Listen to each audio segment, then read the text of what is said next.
Olá, seja muito bem-vindo ao nosso bate-papo de hoje. Vamos falar a respeito de mitos heróicos, uma visão comparativa. Dentro deste tema, o que eu procurei desenvolver foi pegar alguns mitos clássicos e buscar elementos recorrentes que existem entre eles, ou seja, fatos que se repetem sempre. Eu sei que você vai lembrar que Joseph Campbell já fez isso quando criou a sua estrutura do monomito.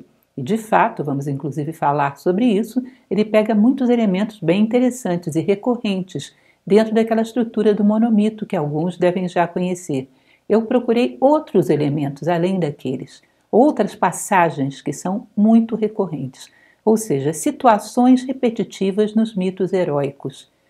Não só para compará-las entre si, porque isso para nós talvez não tivesse tanto propósito, mas para compará-las conosco. Como esses episódios podem de alguma maneira se repetir dentro da nossa vida.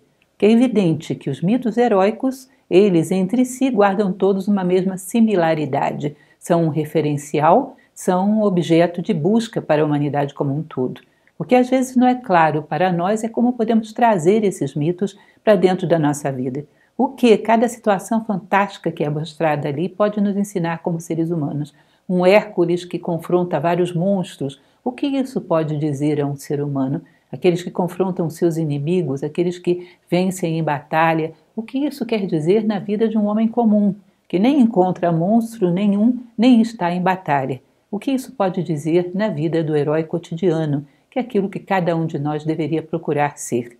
Portanto, essa comparação eu farei e espero que ela seja proveitosa para você, que você possa retirar daí elementos inspiradores, que é a nossa intenção. Vamos lá, então? Vamos começar falando a respeito do herói como referencial. Existe uma frase de Epíteto, o grande filósofo estoico, que ele diz que as sementes de grandeza em nós necessitam de uma imagem para florescer e germinar. E realmente é assim, é como se fosse um escultor que vê uma imagem, uma pessoa sentada e depois vem aqui na pedra e começa a tirar tudo aquilo que não é próprio de um ser humano e uma cadeira. Ele começa a extrair, como dizia Michelangelo, o que sobra, começa a esculpir essa pedra de acordo com o seu modelo. E assim também é na vida, nós temos um modelo e esculpimos a nós mesmos a partir desse modelo.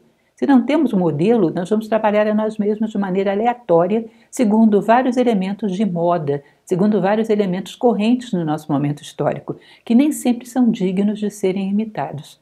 Portanto, é muito comum que os filósofos falem sobre isso. O próprio Platão recomendava que se tivesse sempre um herói na memória, um herói que seria sua inspiração ao longo de toda a vida, que pode ser um herói de caráter histórico ou pode ser um herói de caráter pessoal também. Um pai, um avô, uma pessoa exemplar que passou pela sua vida. Mas é muito importante termos esse modelo, porque saibamos ou não, estamos todos os dias esculpindo a nós mesmos e temos que ter consciência de quais estão sendo os nossos referenciais. Parar para olhar um pouco os referenciais da moda e perceber o quanto muitos deles não são dignos de serem imitados. Só que a natureza não deixa vácuos. Se você não escolhe o seu modelo, você tomará inconscientemente os modelos da moda e começará a trabalhar a si próprio de uma maneira muito inadequada. E um belo dia confronta com um trabalho que foi feito em você que não tem nada a ver com aquilo que você desejaria. Toda uma construção que você não gostaria de ter feito. Porque deixamos esse espaço aberto. Não escolhemos em que vamos nos espelhar. Isso é fundamental. E os mitos, então, eles têm como se fosse uma trajetória. Imaginem uma escada. Imaginem que o ser humano, do ponto em que estamos até um ideal humano, ao máximo propósito da condição humana, existem vários degraus e condições para pisar nesses degraus. E é como se as trajetórias míticas fossem um exemplo de cada degrau desse. Como pisar no segundo, no terceiro, no quarto, as provas necessárias para isso, como consolidar a sua posição nesse degrau. Ou seja, como se alguém tivesse deixado um mapa mostrando como se chega lá no alto, na plenitude da condição humana. Portanto, os mitos eles nunca mostram seres absolutamente perfeitos, mas seres longe de nós o suficiente para serem referenciais, mas perto de nós o suficiente para que a gente diga: se fulano foi, eu também posso. Se fulano chegou lá, também dá para mim. Portanto, eles são uma referência de direção muito interessante. Às vezes, dentro de uma cultura, em geral, existe dentro de uma cultura um referencial de um ser perfeito, normalmente ligado a uma religião. Esse ser perfeito é muito difícil para a gente se comparar com ele, é muito distante. Mas quando temos um herói, ele está próximo o suficiente para você dizer: ah, se ele foi, eu também posso ir. Se dá para ele, também dá para mim. Portanto, ele tem uma distância ponderada e correta, não tão longe e não tão perto que não sirva de referencial.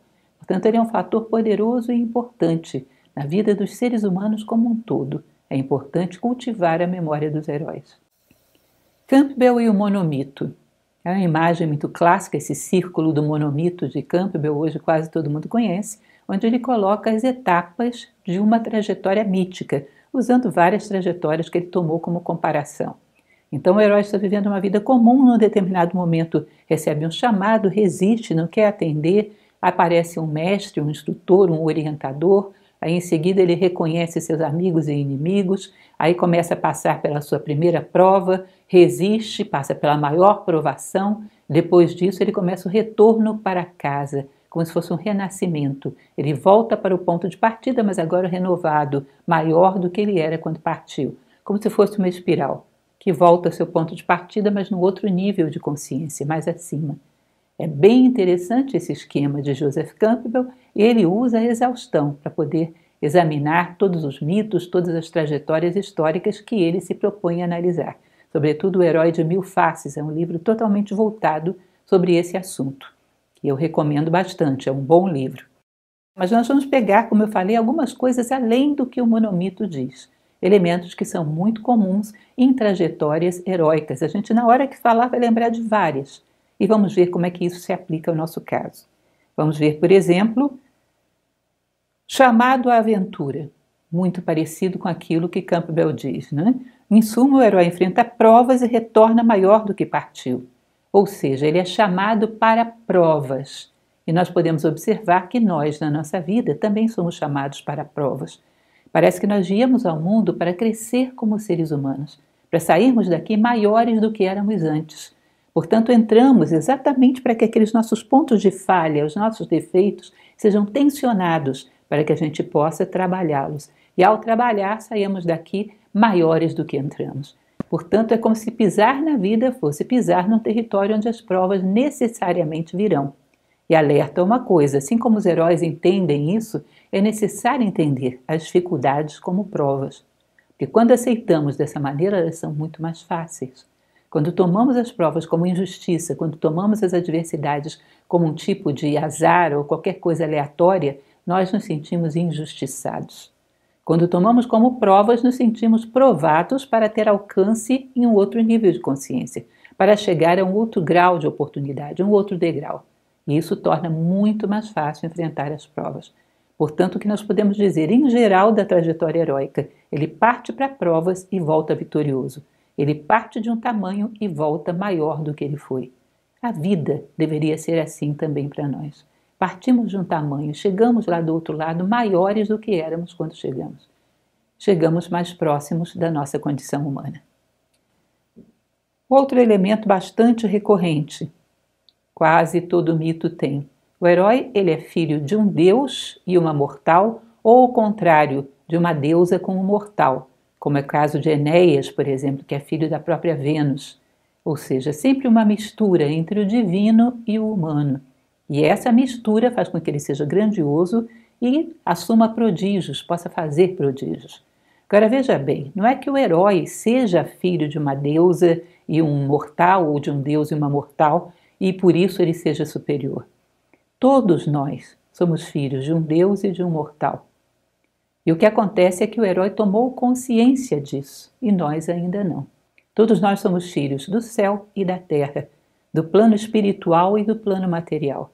Nós fomos criados por pai e mãe, o pai espírito, a mãe matéria, que se unem e formam aquilo que constitui uma personalidade humana. Todos os seres são assim. Simplesmente não assumimos muito bem, não reconhecemos o nosso pai. Estamos muito identificados com o plano terrestre, um plano terrestre não iluminado pelo espírito, não conectado com o espírito, que o corrompe, o distancia da sua verdadeira natureza. Quando nós temos algum contato da consciência com o ser, algum nível de percepção da nossa essência, algum nível de percepção de algo que está além da mera aparência, além do mero existir, nós nos tornamos exatamente o que esses heróis são. Nós nos tornamos filhos do divino e do material, do divino e do humano. E isso nos dá uma dimensão fora do comum. Ou seja, não é o herói que tem essa condição. Todos nós temos. O que precisamos é simplesmente conscientizá-la. Isso é muito importante perceber. A condição do herói é uma condição simplesmente de tomada de consciência daquilo que ele sempre foi, daquilo que nós sempre fomos e sempre seremos, filhos de céu e terra. Então é importante ter consciência desse ponto, que constitui um fato muito importante na vida do herói. Que mais? Num determinado momento ele se afasta do ninho, se afasta dos pais, se afasta daquele lugar seguro onde ele estava, que é a partida, segundo Campbell, né?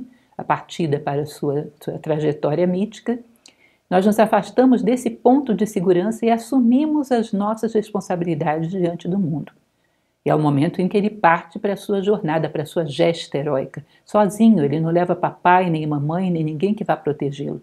Ele parte sozinho para a sua gesta heróica. Assume as responsabilidades pela sua própria vida.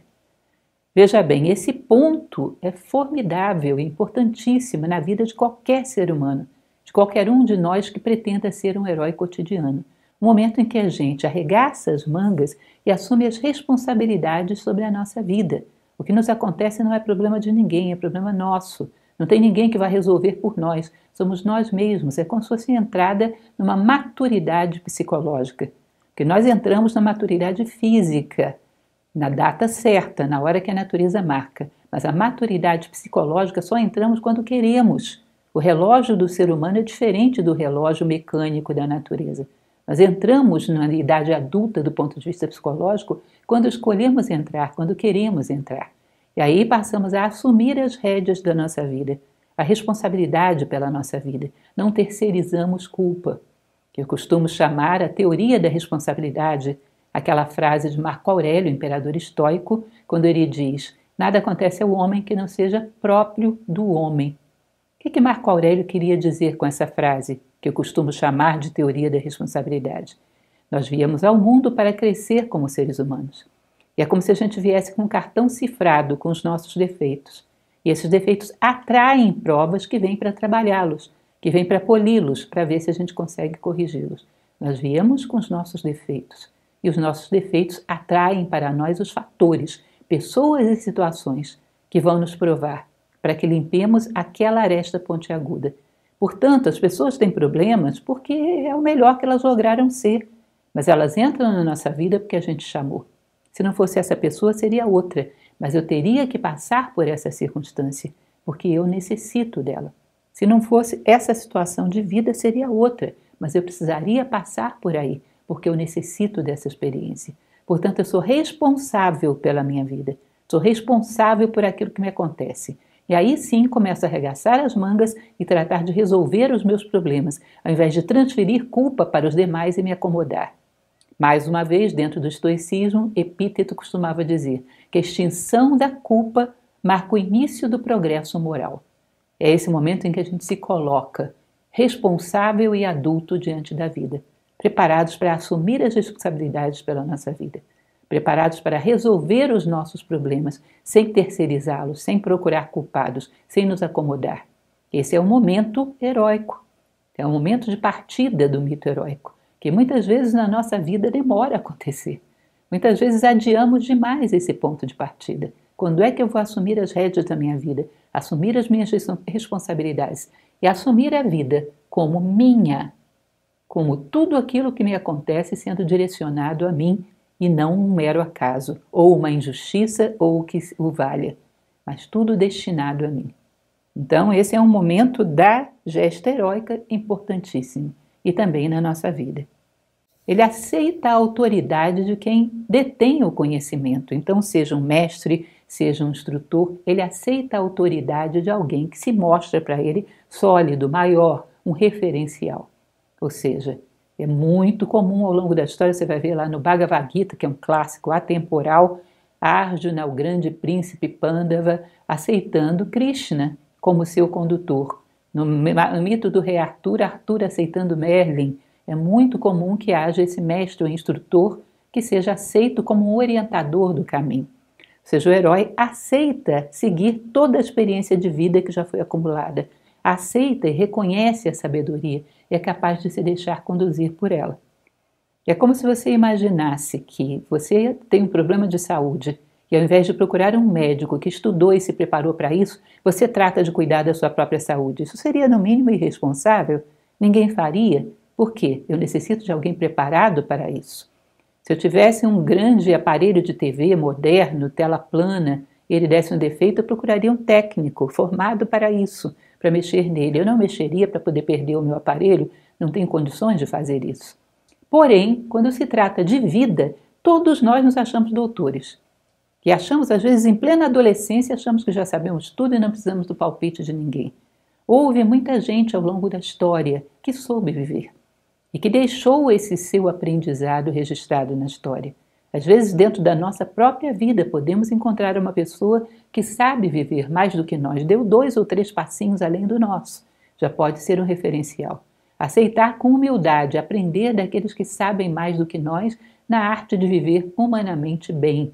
Isso também é uma característica fundamental.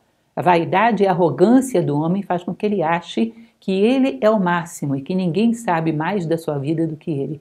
Enquanto que a arte de viver é algo que guarda muitas semelhanças entre todos os seres humanos, é algo passível de ser conhecido e muitos souberam viver bem. E mesmo nos nossos dias é bem possível que haja alguém que saiba, não plenamente bem, mas um pouquinho melhor que você, como enfrentar a arte de viver com sobriedade e com sabedoria. Então esse é mais um elemento da gesta heróica importantíssimo como referencial. Vários mitos têm isso. O herói aceitando um mestre, um condutor. O que mais podemos tomar como referência repetitiva nos mitos? Os heróis sempre agem de forma ética, ou seja, para um herói os fins não justificam os meios. Ele não vai usar de golpes baixos, de traição, ele não vai usar de artimanhas de mau caráter ou qualquer coisa desse tipo, de má índole, para derrubar os seus antagonistas. Ele nunca vai utilizar coisas que sejam contraditórias com seu fim. O herói é coerente e íntegro. Ele não acha que os fins justificam os meios. Tudo nele está alinhado. Ele é justo em todas as etapas do processo. Ele, no meio do caminho, não se deixa corromper. É lógico que isso, para nós, é um referencial importantíssimo. Muitas vezes assumimos essa herança maquiavélica de que os fins justificam os meios, quando, na verdade, sabemos que se fins e meios não são coerentes, não atingiremos esses fins com que sonhamos. Não podemos servir a 2 senhores ao mesmo tempo, como diz o ensinamento bíblico. Ou você serve a justiça ou não serve a justiça. Os fins e os meios têm que ser coerentes sempre e não acharmos que para obtermos uma determinada coisa vale tudo. Vale tudo é um preço caro demais e você não obterá essa coisa, obterá um fim tão corrompido quanto os seus meios.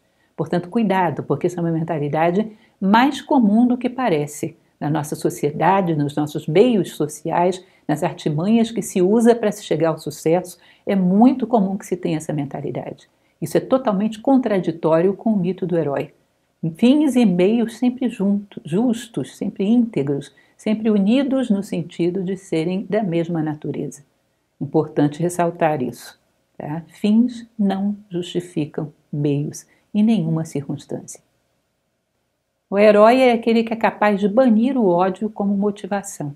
Ele não age provocado pelo ódio, ele age por um senso de colaboração, de justiça.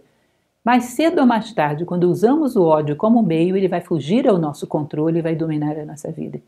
O herói jamais aceita agir por ódio, ele age por justiça, às vezes com um mal que não foi nem provocado para ele, foi provocado por terceiros, para terceiros. Mas ele compreende que aquilo é nobre, justo e bom e coloca sua espada a serviço dessa causa justa. Tá? Ele não age por vingança. É uma das coisas que nós mais precisamos aprender. Santo Agostinho costumava dizer que a vingança é sempre imoral e, no fundo, é sempre um ato de ateísmo inconsciente. Ou seja, confiamos que o universo cosmos que tem uma ordem entre causa e efeito, por que eu necessito interferir depois das causas para que o efeito chegue? Isso faz parte da vida, faz parte da natureza. Agora, quando eu acho que o universo é caos, que não tem nenhuma ordem entre causas e consequências, não existe nenhuma compensação, aquilo que no Oriente se chama de karma, nenhuma compensação kármica por aquilo que se fez, eu acho que se eu não entrar e me vingar, aquilo ficará impune. E isso, no fundo, é uma desconfiança em relação à harmonia do universo. É um tipo de ateísmo inconsciente. É muito comum que na nossa cultura determinados filmes da moda são muito normais. O herói, entre aspas, o ídolo do filme, vem um determinado antagonista, mata a esposa dele, mata os filhos, mata a família, ele fica louco de ódio e o filme inteiro é para ele se vingar, para ele matar aquele bandido, para ele se vingar e todo mundo torcendo ali pelo ódio dele, todo mundo torcendo para que o ódio dele prevaleça. É um tipo de cultura altamente prejudicial, perniciosa, porque faz com que a gente admire alguém que se move pelo ódio, que é uma coisa terrível. Porque quando nos movemos pelo ódio, mais cedo ou mais tarde nos tornaremos escravos dele. E não conseguiremos nos mover por outra coisa. Teremos o vício de nos movimentarmos sempre pela cólera, sempre pelo ódio, que é a pior coisa que pode acontecer com o ser humano, é a animalização completa. Portanto, um verdadeiro herói não aceita justificativas ou motivações mórbidas. A justificativa e a motivação para a sua gesta heróica sempre será uma causa justa, uma causa nobre, uma causa na qual ele se justifica a colocar o seu empenho, algo do que ele não se envergonha, algo humanista. Então, jamais ódio dentro de uma gesta heróica clássica. Cuidado com as histórias, às vezes a gente vê isso até em desenhos animados para os nossos filhos. Cuidado com essas histórias onde o ódio é colocado como meio, o ódio é colocado como motivação. Não é assim que a gesta heróica funciona. Nunca seremos heróis cotidianos motivados dessa maneira. Fraternidade. Isso é importantíssimo. O herói não age por interesses próprios. O herói sempre age para beneficiar um conjunto de pessoas maior do que ele mesmo.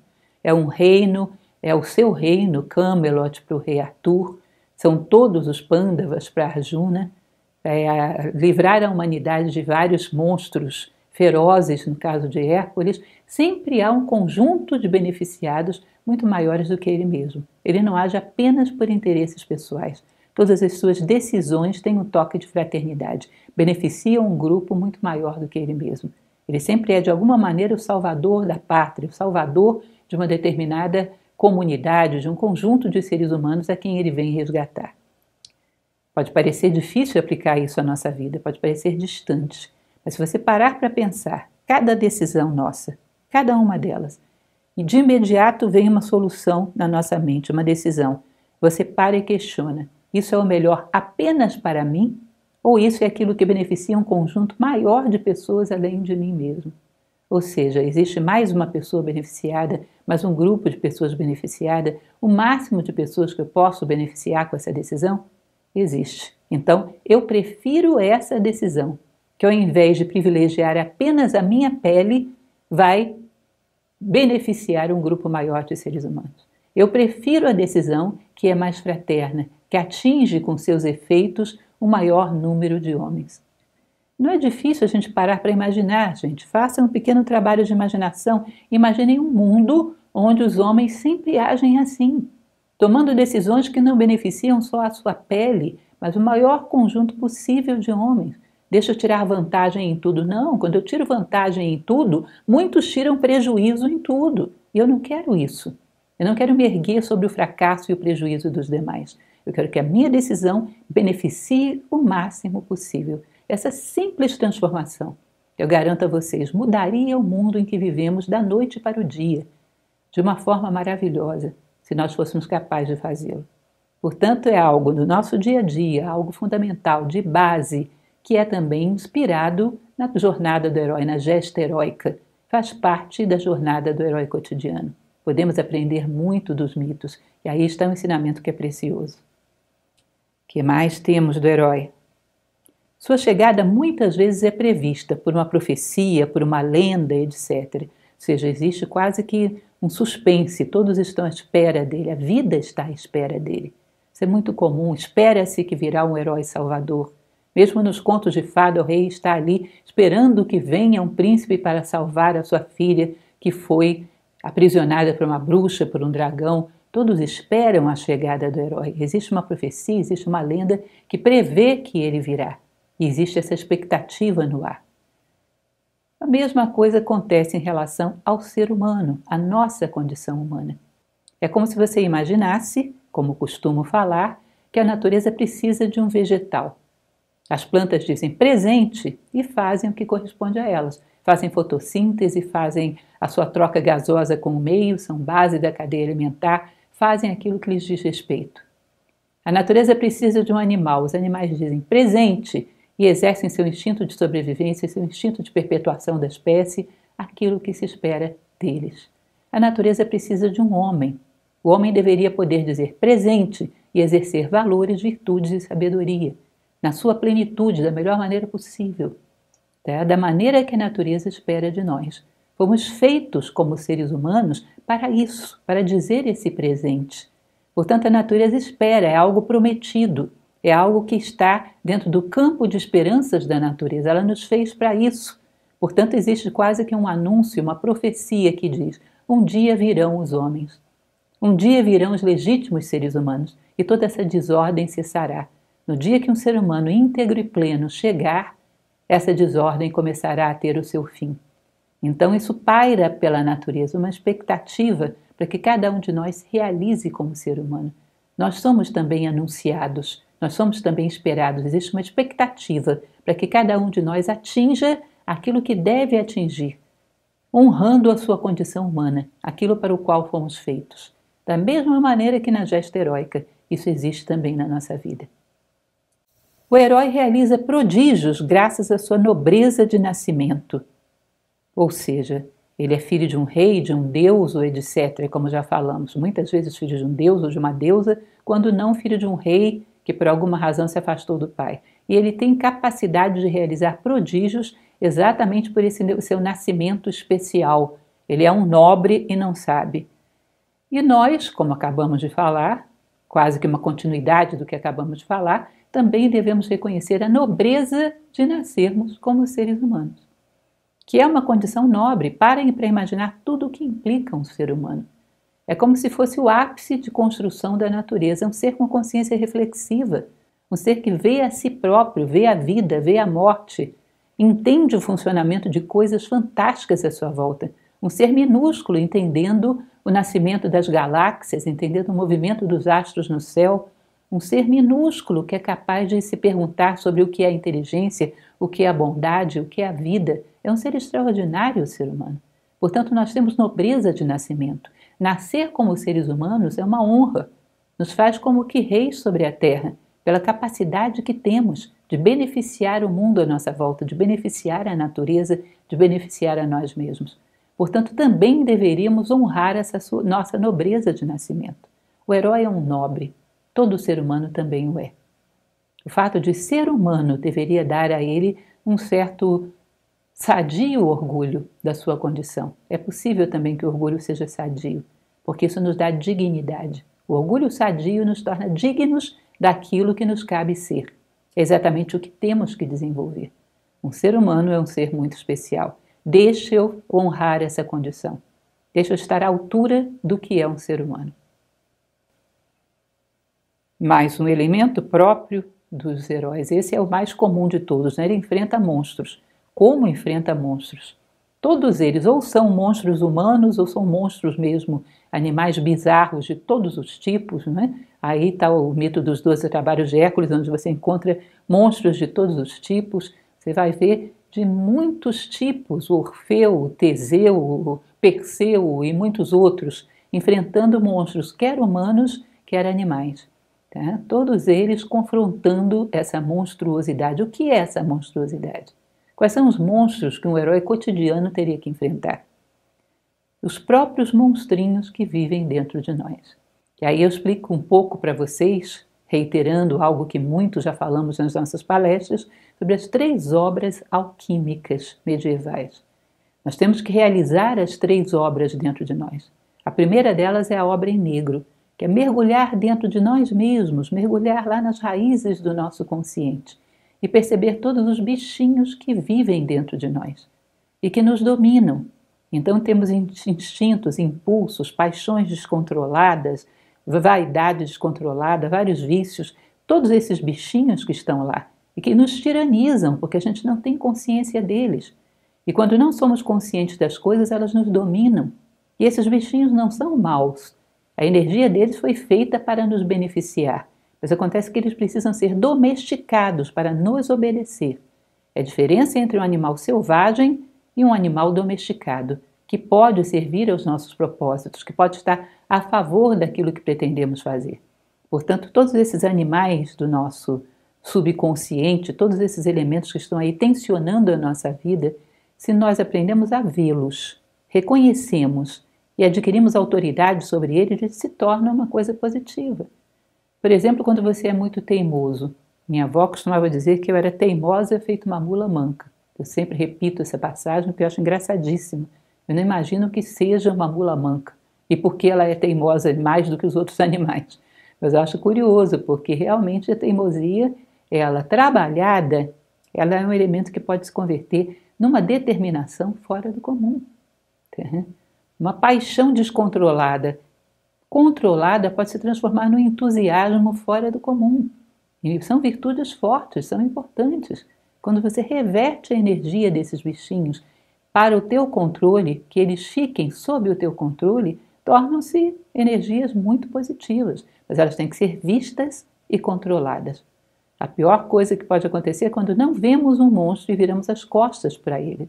Porque ele nos domina, ele nos ataca pelas costas, totalmente desprevenidos. Quando eu tenho a tendência à preguiça e sei, eu vou estar prevenido contra ela o tempo todo. Mas eu fico ofendido quando me dizem que sou preguiçoso, não vejo de jeito nenhum. Vou ser dominado por ela de todo jeito. Portanto, o confronto e o domínio dos monstrinhos que estão dentro de nós é fundamental para que a gente passe para a obra alquímica seguinte, que é a obra em branco, que é exatamente a purificação, é o domínio de tudo aquilo que vive dentro de nós. Depois disso vem a obra em amarelo, que é a maturidade, as citrinitas, a constatação de todos esses monstrinhos que existem no universo, que também estão representados dentro de nós, o que nos dá uma compaixão muito grande e uma sabedoria muito grande para lidar com eles do lado de fora. E por fim a elevação, que é a obra em vermelho. Rubedo, que é a espiritualidade e a sabedoria. Tá? Então, na alquimia medieval, o que se mostrava era um caminho para que a consciência ascenda. Carl Jung fala bastante sobre isso. Um caminho pelo qual a consciência tem que transitar para chegar à sua plenitude. Portanto, a primeira coisa é confrontar os nossos monstros, que são monstros porque foram deixados soltos, aleatoriamente, dominando e devorando a nossa vida. Por isso se tornam monstros. Domesticados, eles podem nos servir. É exatamente assim. Se você pega, por exemplo, o mito egípcio, quando Horus vai vingar o seu pai, Osíris, que foi morto por Sete, quando ele vence Sete, ele não mata o seu inimigo. Sete era um ser furioso, portanto tinha muita energia. Toda aquela fúria dele, ele coloca para que ele sopre a barca dos deuses. Por quê? Aquela fúria dele se converte em muito fôlego, para produzir vento para soprar a barca dos deuses. Ou seja, é como se ele tivesse pego esse Sete que vivia dentro dele e revertido essa fúria para um impulso positivo. Tá? Essa força da cólera, do ódio, para um impulso positivo de energia, de propulsão, de movimentação. Tá? Ele não elimina, não há como eliminar nada que vive dentro de nós. Há como integrar sadiamente, confrontando e domesticando os nossos monstrinhos domésticos. Todos nós temos que fazer isso, porque senão somos escravizados por eles pela vida fora, que é muito comum que aconteça. Pare para pensar as más atitudes, as más decisões que você tomou na vida, se não foi o monstrinho que estava no comando. Na maior parte das vezes foi o monstrinho que estava no comando. Portanto, o quanto ele já devorou da sua vida? Esteja atento a isso. Um herói cotidiano está sempre atento ao domínio dessas sombras, desses monstrinhos que vivem dentro dele. Ou seja, isso faz parte da gesta heróica. O herói está disposto a dar a sua vida em nome de algo maior.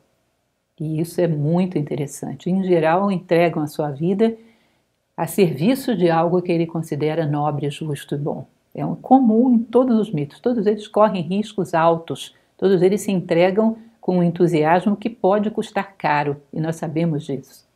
E como nós podemos entregar a nossa vida? Significa fazer um ato suicida? Não, não significa isso. Significa todos os dias entregar a nossa vida no dia de hoje a algo que vemos como nobre, justo e bom, sempre procurando aperfeiçoar o nosso senso do que é nobre, do que é justo e do que é bom, para que chegue cada vez mais próximo de um valor universal. Quando você chega à noite, olha para o seu dia e diz: hoje eu fui legitimamente humano.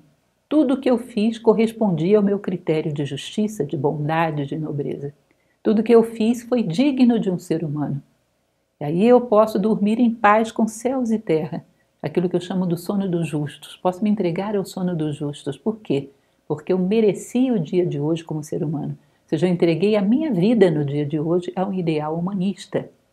Estou todos os dias entregando a minha vida a um ideal humanista. Quando você olha, você está se deslocando, está tendo um crescimento. Passa o tempo e você percebe que já não é mais o mesmo, que é a maior fonte de satisfação e felicidade que um homem pode ter. Perceber que está superando provas, deixando provas para trás. Estejam atentos a isso, isso é muito importante. Tá? Porque senão o nosso tempo passa em vão. Quantas vezes chegamos lá no 31 de dezembro e vamos analisar do nosso planejamento do último ano para cá, o que foi feito, quanto mudamos, e temos a tristeza de constatar que não mudamos nada. Isso é terrível, significa uma parte significativa da nossa vida que não demos um passo ascendente. Um ano na nossa vida não é pouco. Uma parte significativa da nossa vida que não demos um passo em direção à luz. Não estamos dedicando, não estamos entregando a nossa vida a algo maior. E você entrega assim dia a dia, numa batalha constante para sempre ascender um pouquinho. E isso é a gesta heróica do nosso herói cotidiano, aquilo que buscamos ser ou que deveríamos buscar ser. Um herói não se vangloria por sua conquista. Ele não é um vaidoso, não é um arrogante. Ele entrega o fruto para aquele que lhe proporcionou o fruto. É o que acontece, mais uma vez, voltando ao Bhagavad Gita, Arjuna com Krishna, quando ele realiza o seu feito, o feito é produto de Krishna, é produto do Deus, ele o coloca aos seus pés. Dê-me o ato, purgado de expectativa e egoísmo. Haja simplesmente pela alma. Trabalhe e realize por mim. É Krishna falando com Arjuna, dê-me o ato, trabalhe e realize por mim. Fixe sua atenção na alma. É fundamental isso. De onde veio a inspiração para nós, para sermos o que somos? De algo sagrado, de algo que está acima de nós. Portanto, é muito justo que quando a gente alcance algum fruto, dedique isso também a essa fonte de onde veio a nossa inspiração. Não achemos, eu fiz e eu sou o bom. Não, eu servi a algo maior do que eu. E aqui estão os frutos que eu não conseguiria sozinho. Consegui em nome de, através de algo maior do que eu. Portanto, eu não sou bom, grandioso, melhor do que nada nem ninguém. Eu simplesmente soube servir de maneira eficaz. Que eu continue sabendo servir de maneira eficaz. Ou seja, uma das coisas que mais corrompem o ser humano é exatamente fazer um esforço para vencer uma prova. Vence, automaticamente é tomado pelo egoísmo, pela vaidade, pela arrogância. Que isso impede que ele dê o próximo passo. Vai ficar a vida inteira aí com esse troféu na mão. E achando que ele já fez o suficiente pela sua vida. E achando que isso foi fruto dele, sozinho, e de mais ninguém. Toda a nossa inspiração vem desse mundo das ideias, desse mundo espiritual. Que os frutos vão de volta para lá, sejam entregues de volta para lá. Que nós possamos, então, fazer a entrega, fazer a dedicação desses frutos a algo maior, não fiquemos presos pelo orgulho, pela arrogância e pela vaidade. Isso é típico da gesta heróica. Você não vê nenhum herói se vangloriando por aquilo que ele fez. Ele sabe que ele serviu a algo maior. Respeito e fidalguia em relação à princesa. Olha que interessante. Você vai ver muitos heróis, como São Jorge e outros, príncipes de contos de fada, o trato que ele tem. Ele vai salvar uma princesa, vai salvar uma jovem. Mas ele, em relação a essa jovem, ele é de um tratamento absolutamente respeitoso.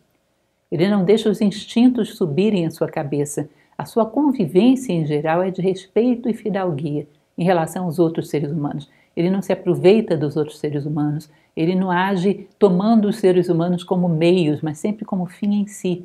Ele é incapaz de, numa convivência, tirar proveito do outro. Ele é incapaz de, numa convivência, ser desrespeitoso com o outro, a menos que esteja numa gesta heróica e tenha realmente que remover um obstáculo do caminho.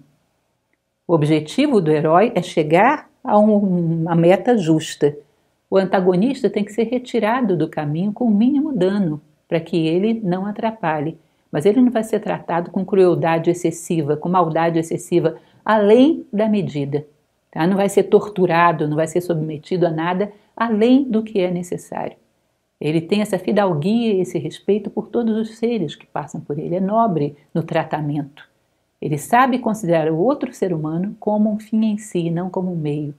Repito aquela frase de Kant no Fundamentos da Metafísica dos Costumes, que ele diz que é imoral tomar um ser racional como meio. Ele é sempre um fim em si. O herói tem esse tratamento. Ele não é capaz de desonrar uma princesa por muito bela que ela seja, por muito vulnerável que ela esteja.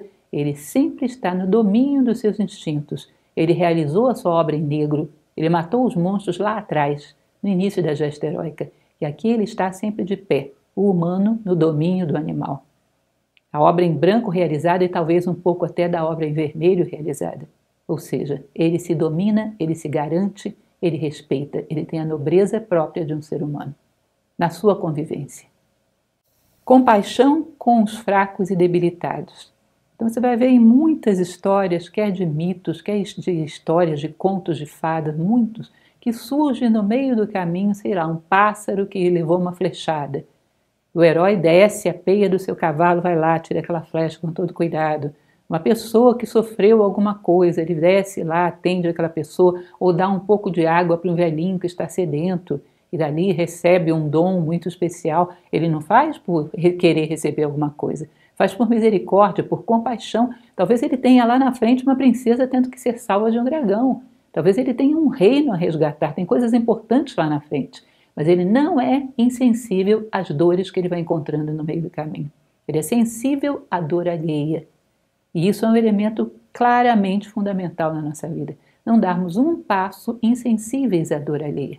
Existe uma frase da grande pensadora do século XIX, Helena Blavatsky, que ela diz: não deixe que seque a lágrima que corre do teu rosto antes de ter secado a lágrima que corre do rosto do último dos mortais. Não significa que você ande no caminho se torturando. É necessária alegria, é necessária felicidade. Mas é necessário também que a gente não se esqueça da dor do outro, para que a gente se comprometa em estar sempre caminhando. O outro me espera no futuro. O outro necessita que eu cresça para poder resgatá-lo no momento certo. Dedicar-se e comprometer-se com a dor do outro é o que me garante que eu estarei sempre me movimentando. Porque as forças da inércia me puxam para trás. A única coisa que tem força suficiente para compensar essas forças da inércia e me puxar, me alavancar para frente é o amor. Alguém vai sofrer se eu ficar aqui. Alguém vai ter uma dor terrível e não poderia ajudar se eu me entregar à inércia. Se eu fizer uma concessão à minha preguiça nesse momento, não estarei no encontro marcado com alguém no futuro. Não socorrerei essa pessoa no momento de agonia, no momento de sofrimento. A dor humana é um preço caro demais para a gente pagar.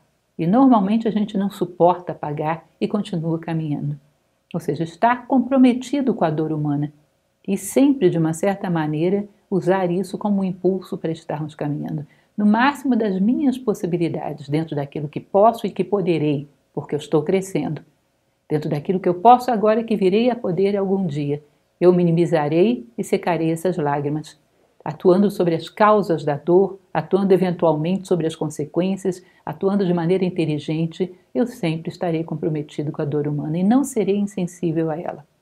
Procurarei fazer o máximo que está dentro das minhas possibilidades para saná-la de alguma maneira. Essa compaixão que nos acompanha pela vida inteira nos transforma em seres muito especiais. Seres que não ignoram a vida à sua volta, seres que têm uma capacidade muito grande de se integrar com a natureza, com a vida como um todo. Seres que são orgânicos, participam da vida como se fosse um grande corpo vivo. Estão comprometidos com todas as partes da vida. Quando pegamos uma célula dentro do nosso corpo que não se compromete com o corpo como um todo, sabemos que ela é perigosa. Que ela pode influenciar outras células e formar um tumor já já. Algo muito negativo e prejudicial para o corpo. Seja cuidado com o comportamento egoísta. De uma certa maneira, ele é sempre suicida. Ou seja, sempre altruístas e comprometidos com a dor do todo. Essa é a jornada do herói, é assim que ele caminha. por muito que ele esteja apressado e agoniado porque tem algo importante lá na frente. Ele não ignora as dores no caminho.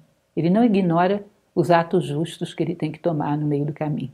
Aí você vê os heróis, como o próprio Hércules e outros, pelo meio do caminho da sua gesta heróica, resolvendo um monte de pequenos problemas de comunidades, de lugares por onde ele passa. Mesma coisa os cavaleiros do rei Arthur. Sua espada estava sempre a serviço daquilo que era justo, em qualquer lugar, fosse quem fosse. Ele acredita e ama o bem. Isso é muito interessante, né? Ele está a serviço do bem, ele acredita que existe um bem universal. Ele coloca sua espada, como falamos, a serviço desse bem. Ele trabalha para os agentes do bem, independente de serem seus amigos ou não. Então tem um reino distante que está sendo atacado por um grupo de pessoas que querem destruí-lo, querem roubá-lo, querem massacrá-lo.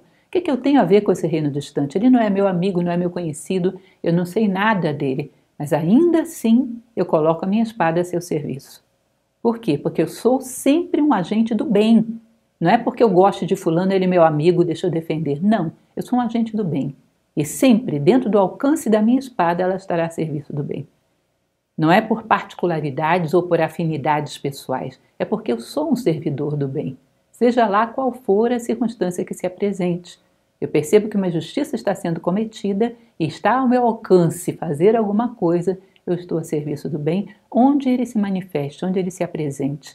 Ou seja, eu sinto que quem me lidera na vida é a ideia do bem, que, segundo Platão, é a fonte de todas as outras virtudes. A ideia do bem é um símile da própria figura de Deus. É o máximo bem que a gente possa atingir na nossa vida, o máximo bem que o universo possa atingir no seu curso. Esse é o meu motor. É para lá que eu caminho. E isso é uma característica belíssima no herói, e isso dá a ele a honra, que faz com que a gente o admire. Então, uma criança se coloca diante de um herói, nossa, como ele é bom, e o admira. Depois, na adolescência, queremos ser heróis. Esse é o magnetismo do herói. Por isso ele é tão atraente. A gente sabe que ali está um agente do bem. Ele é altamente confiável, ele é altamente justo, ele é alguém que a gente se dispõe a acompanhar. É alguém que poderia nos liderar e nós confiaremos. Por quê? Porque ele é um servidor do bem. E isso é facilmente reconhecível. Enfim, o que nós podemos constatar de toda essa nossa conversa? Nós também somos heróis cotidianos. Podemos ser. Todas as ferramentas, todas as situações que se apresentam para um herói são nada mais do que uma mitificação daquilo que se apresenta ao homem, para que ele também se torne um herói cotidiano. Há dragões, há monstros, há dificuldades de todos os tipos, há alienações, há os nossos bichinhos domésticos que não nos deixam despertar e sermos nobres, há às vezes a distração, a inércia, há o egoísmo, há todas essas coisas para confrontar todos os dias. E temos que estar atentos todos os dias, porque a batalha se apresenta a qualquer momento. Estamos lutando palmo a palmo para vencer e colocar mais adiante a nossa trincheira. Hoje eu não vou dormir sem empurrar a minha trincheira um pouco mais adiante. Eu sou um pouco mais capaz de lutar pela minha integridade do que eu era ontem.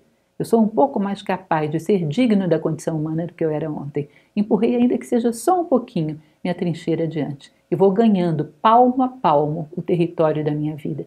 Isso é típico do herói cotidiano, que é tão digno quanto um herói mítico. Você olha para um homem que é digno, que foi um herói cotidiano ou que é um herói cotidiano, e ele tem um carisma fora do comum.